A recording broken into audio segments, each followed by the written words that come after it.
Po pertraukos grįžtam po 2 savaičių pažiūrėti savo inkiliuką ir jisai toks pat sulaužytas. Dabar krausim ant ralo, vešim į garažą, remontuosim ir kaip matosi snaigė, tai reiškia vėl galima bus to įvažiuoti.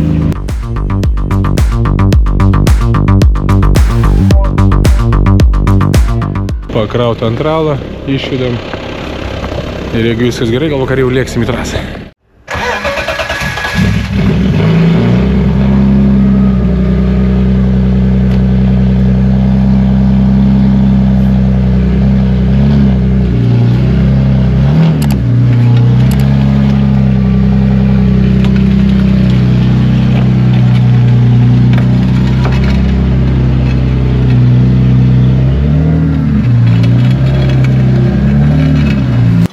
Trijų valandų prireikė tam, kad atstatyti ratą į va tokią va poziciją, ten, kuris ir buvo.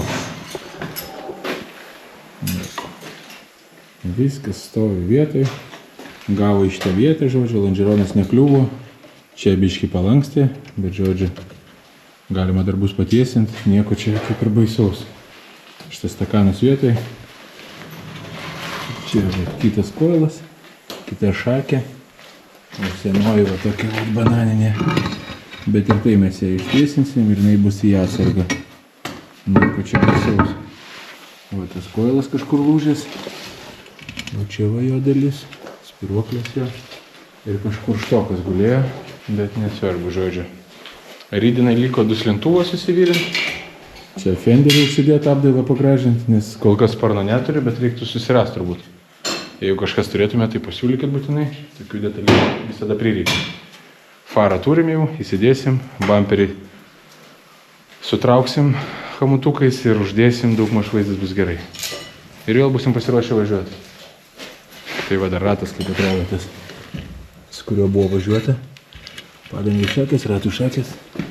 Kažkokia laikinai radaukyta. Bet kaip ir minėjau, jau nusipirkau kendas naujas. Tai į galą yra, bet turbūt reikės ir į priekį užsimest, kadangi dabar 2 skirtingos, kad ir priekis sukibimas būtų geras. Nu ir dar gal keletą tokių naujų atsirado, iš kur va čia turbūt šviežiai. Nu dabar jau visiškai biteris. Duslintuvo galą, kad įliau dirbtų, nežinau, ar tas pavyks ar ne. Nu, Audi 6C7 bandysim uždėti vietoj šito kažkokio, kuris yra tiesus. Pažiūrėsim, koks čia gausis garsas. Tai šiandienai tiek. The next day. Pamiršau šiandien kažką pafilmuoti ir parodyti, bet jau viskas sukonstruoti realiai priekis. Sparnai, žibintai, bumperis, ratai vietai, suvedimas su ruletė, iš akies, bet tas jau pastvirtinės ir veikia, daug metų. Liko pasivyrinam duslintuvą dabar gale, pakeičiam bakelį, nes gale buvo kažkoks va toks kiauras. Tuščia vidurį, žodžiais, nieko neslopino garso, labai garsiai rėkė. Tai dabar pakeitėm į kitą, pažiūrėsim, kaip dirbs su jo ir lėksim turbūt ištestuoti. Tai va, iš viso praleisti kažkur prie jo, bendrai sudėjus, man atrodo, 6-7 valandos tam, kad atstatytų į tokią būklę. Laukite tęsinio. Bandysim kurti su nauju išmetimu.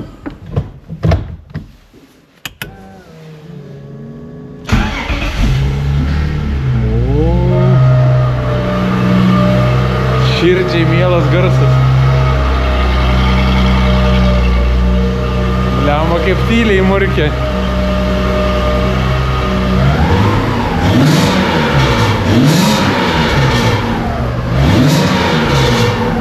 Juodas dūmas, ką reiškia? Per daug stovi, mažai važiuoja. Mišinys blogas gal kažko. Gerai, reikia pradaryti vartus ir viskas gerai, tyliai dirba. Sveiki, mano mylimi žiūrovai. Atvykome į Ukmergės Winter Treką 2026 metai. Visų pirma, ką visada pamirštu, paspaudžiam laiką, prenumeruoti kanalą, užeinam į kontribinės, ten jau įmestas naujas sekantis video. O dabar pradedam treką, atvažiavam su savo biteriuku, lavoniuku sulaužytu ir pasiryžę užimti gerą vietą. Tai atvykom, užsiregistravom, ištraukėm burtus ir jau žiūrim, kaip važiuoja History ir merginos, o dabar važiuos FVD ir po to važiuos RVD, su kurioje grupėje mes ir dalyvausim. Užsidėjom naujas kendas, Mašinytė daug maž paruošta, šyla, turėtų būti viskas okei. Dalyvių kiek nežinau RVD grupiai, bet važiuosim po 6 žmonės. Leidžia prieki 3 žmonės ir gale 3 žmonės. Mes dabar pirmoji grupiai važiuosim, antroji pozicijoje. Bandysim pažiūrėti, kaip mes čia sugebėsim pakonkuruoti su ralistais, trekistais. Mesgi drifteriai, tai iš mūsų daug nereikalaukit, bet 3 taurės, mačiau, yra 3 vietos, gražios taurės su ratukais, karietos, kažkurią turbūt išsivešim, tokia nuojauta. PVD važiuoja, pažiūrim kaip startuoja, pažiūrim tvarką, sėdam į mašiną, dedame šalmus ir lekim ir mes.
Tai kaip ir matėt, pirmo važiavimo, pirmo rato metu jau šiek tiek gal klaidą padariau, kad ten per plačiai išlindau, į pusnį šiek tiek trinktelėjausi galiniu ratu, bet ten nebuvo stipriai ir dingo trauka visiškai, apsukūnė kėlė daugiau nei 1500 ir tai iškart užgestavo. Tai žodžiu, kaip viską aiškinamės, dabar jau viskas, gazuojasi, viskas super, bet žodžiu, gavau dovanų tokį va daikčiuką. King Boolean diagnostika. Jį parsiduoda AliExpress'e, nuoroda bus mano aprašyme, pajungiau prie savo šitą Winterbiteriuko, netgi jį nuskaito, įsivaizduokit. Tai žodžiu, pajungiau prie Winterbiteriuko, nežinau, ar matysis ekranas, nusiskaičiau klaidas, tai pažiūrėsim, ar liko dar tai jungiasi. Žodžiu, nusiskaičiau klaidas ir pamatėm, kad yra EVAP vožtuvo klaida. Pas mus tas EVAP vožtuvas nepajungtas, žodžiu. Tiesiog užteko toj vietoj pajudinti laidus ir mašina pradėjo gazuotis. Bet gerai, kad buvau įsimetę šitą diagnostiką, tai gali būti, kad mums dar išgelbės dieną. Tai žodžiu. Pažiūrim, kokios klaidos. Patogi diagnostika, mažytė, yra dėkliukas, gražus, tvarkingas, mažas. Tai vat visada dabar jį vežiosiuosi ir man kaip tik reikėjo diagnostikos, bus labai naudingai. Oro srauto matuoklė, kuri atjungta, EVAPas, kuris yra atjungtas ir O2 sensor heater. Čia viskas aišku. Tai vis dėlto EVAPo klaida liko, o mašina jau gazuojasi. Tai reiškia, problema buvo gazo pedalo daviklėje, nes prieš tai buvo ta klaida. Ją ištrynėm, turbūt va čia ir buvo ta priežastis. Rekomenduoju įsigyti šitą diagnostiką, man jinai kol kas patiko, trumpai naudojasi, bet kol kas nesiskundžia. Tai tokia mini reklamėlė, bet... O mes einam toliau žiūrėti gazo pedalo daviklį, nes įtariu, kad ten bus problema. Tiesiog gazą įmyniau į pusnį ir po to visas prasidėjo. Tai gal ne pusnis davė savo, o kad įmyniau gazą ir tuo metu sujudėjo, gal su koja sujudinau, gal pametė poziciją. Pažiūrėsiu, koks čia daviklis, kem 6 žinau, 3.6 neatsimenu, kaip atrodo, tai to pažiūrim ir papasakosim, jeigu rasim priežastį. Nes kol kas gazuojasi, išlieksim, gali trasoje vėl tas pats būti. Mes čia ieškom problemos. Žmonės šašlas kepa, linksminasi, mes kaip visada kiekvienas varžybos prakaituojam čia prie mašinas. Išsiardo, pažiūrim, a čia kiek pamenu turbūt trosės, ne? Aišku, čia blemba E36, čia MP2. trosas, ne? Man trasas. Jo, nėra, ten jokio trotol. Tai tada gali būti nebent trotol sklendė, čia buvo sklendė, kur yra giliau ir prie jos reiktų prieiti ir žiūrėti.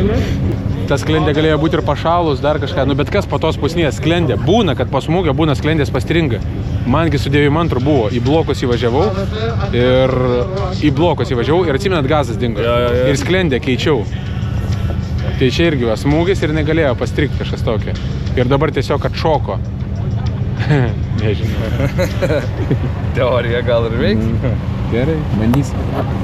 Vėl bando montuotis GoProškiai kažkurią vietą, bet žiūriu, kad čia pozicija gal nelabai, reikia aukščiau pakelt. Tai nupjaunam zadeškės, keliam aukščiau. Ir antras važiavimas. Šį kartą tikiuosi tuos 3 ratus užbaigsiu. Važiuoju, dabar startuosiu antroj grupiai 5, dėl to, kad pirmų kartų pasirodžiau blogai. Tai va, žiūrėsim, kaip dabar seksis. Laikas dėti šalmą ir gazuoti.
Antras važiavimas, ta pati fignia, vėl smūgis, tik šį kartą mane užspengė į kampą. Aš buvau krašte ir neturėjau kur dėtis, arba pusnis, arba jisai, tai trenkiausi į jį, tą priešininką. Žodžiu, jo liko žibintas greičiausiai. Man tai čia situacija nepaprastėja, apart to, kad garuoja, nežinau, vientikas neveikia, turbūt reikia užgesinti šitą ir atjungti akumą. Tai va, atjungiam akumą. Eina, nafik, vėl dingo gazas ir būtent po smūgio. Antras kartas po smūgio dingsta gazas. Ir kai nuėmi klemą, kai akumą atjungi, palaikiau biškį, uždėjau, vėl atsirado dabar. Ir dar užsimetė truputį, man atrodo, sniegeliu ventiliatorius. Arba nuo smūgio pasilydė laidai, žodžiu, nesisuku. Kažkoks svylančių laidų dar kvapas. Eina, načer, ne mano diena visiškai, nepasiruošęs aš čia. Ventiliatorių, žinau, jau supratau pamoką, ventiliatorių reikia keltis į priešingą pusę. Čia tai buvo padaryta, nenorėjau perdarinėti, taip ir liko. Tai vat problema, kad ventiliatorius užsineša ir neveikia. Bet čia mažiausia problema, nes dabar šalta ir nekaisti. Didžiausia problema yra, kad gazas pradingsta ir visiškai neįmanoma važiuoti. O jau buvo apsilenkęs, nežinau, ten 2 ar 3 ir ten... Jo, ir labai gražiai. Tai ten aš būčiau šovęs toliau ir dingo. Aš taip ir supratau. Aš taip norėjau išorę, žiūriu, ko jie visi vidum išorę. Visur kabina. Žodžiu, tai išorė kaip kabini, ten tie greičio susirenki, visus per išorę lenki. Bet kas iš to, kai tuo ir baigėsi. Tai 3 kartas dabar, nemeluoja gal. Trumpas aprašymas, kas čia įvyko. Camshaftas, viršutinis velenėlio daviklis. Jisai čia viską daro nesąmonės.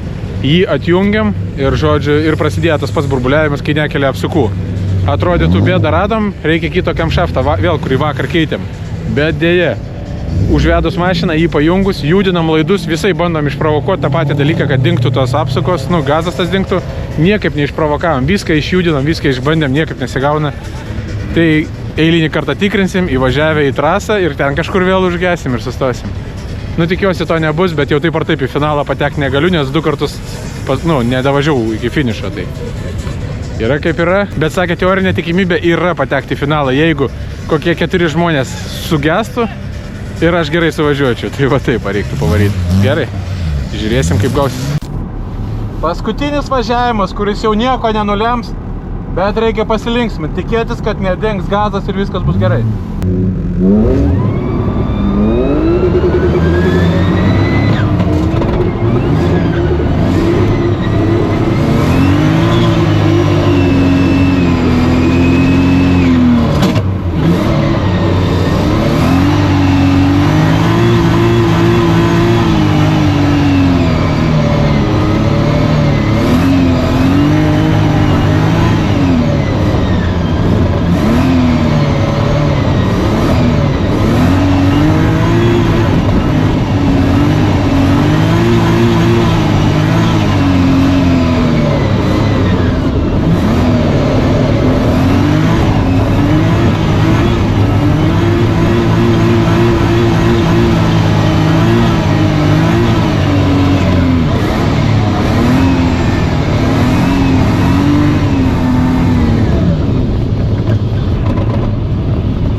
Gėdingiausiai mano išleisti 80 eurų. Gražus.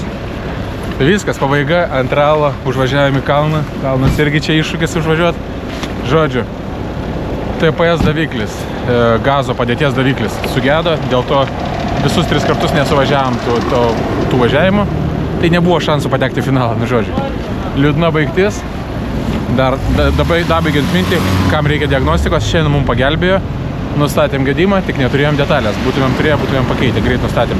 Tai jeigu reikėtų kažkam tokio dalykėlio, tai apačioje prašymą būtų užsidėtas mano nuolaidė, žodžiu, su mano kodu Rimis Drift. Žodžiu, žiūrėkit, užsisakykit, kol kas pasiteisina.